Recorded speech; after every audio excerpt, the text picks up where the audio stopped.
लगभग एक सदी के संघर्ष के बाद एक नए राष्ट्र का जन्म हुआ। 15 अगस्त 1947 को भारत आजाद हुआ। एक नए संविधान, नई संसद, एक नई सरकार का गठन हो रहा था और दिल्ली में खुशियों का माहौल था।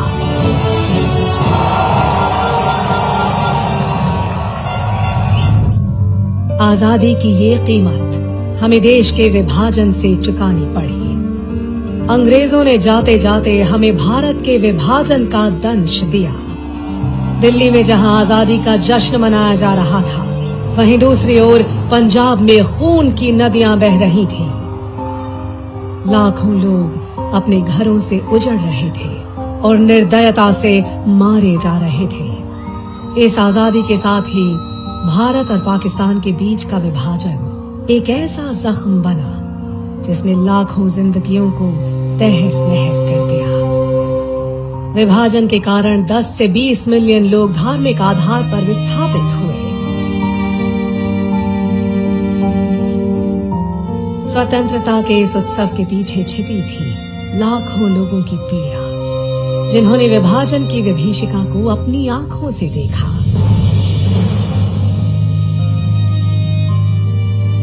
ये केवल एक भू राजनीतिक विभाजन नहीं था, बल्कि इंसानियत पर गहरी चोट थी।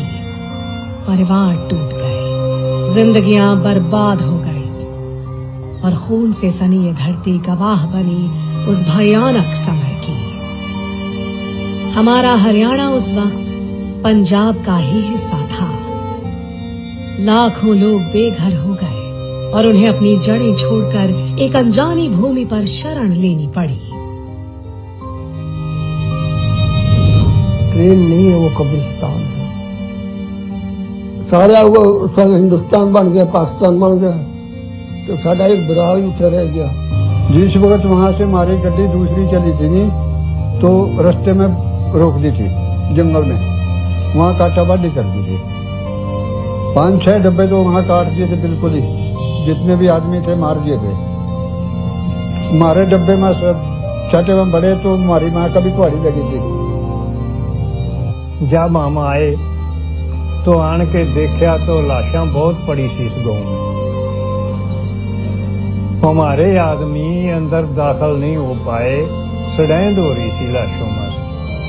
दर्जी मारा भी रुस्तम आया, वो मर गया, उसका लड़का मर गया, उसकी छोरी बैठी है मीरा में।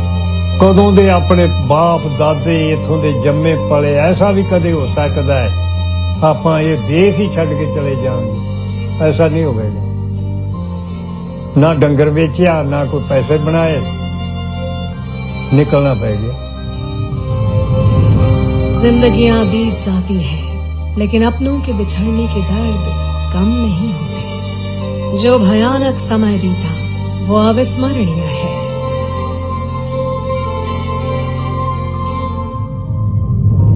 विभाजन विभीषिका स्मृति दिवस प्रधानमंत्री श्री नरेंद्र मोदी द्वारा 2021 में घोषित किया गया उन लाखों लोगों को श्रद्धांजलि देने के लिए जिन्होंने इस विभाजन की त्रासदी को सहा। भारत ने एक भावुक निर्णय लिया। अब से हर वर्ष 14 अगस्त को विभाजन विभीषिका स्मृति दिवस के रूप में याद किया जाएगा।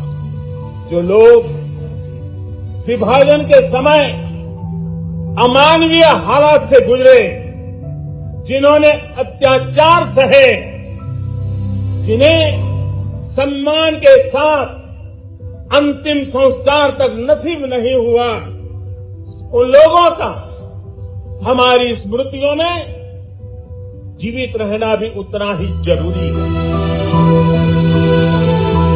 ये दिन हमें याद दिलाता है कि हमें अपनी आने वाली पीढ़ियों को इस दर्दनाक इतिहास से अवगत कराना चाहिए, ताकि वो समझ सके कि स्वतंत्रता की कीमत कितनी भारी थी।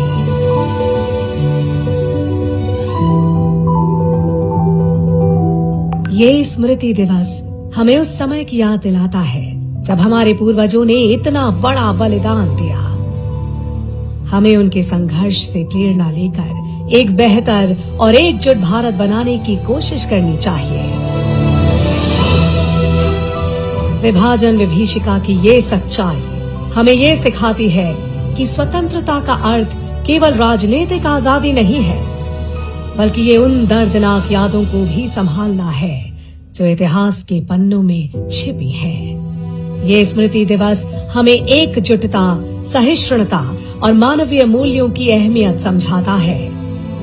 ये हमें याद दिलाता है कि हमें अपने इतिहास से सीखते हुए भविष्य को बेहतर बनाने की दिशा में काम करना चाहिए।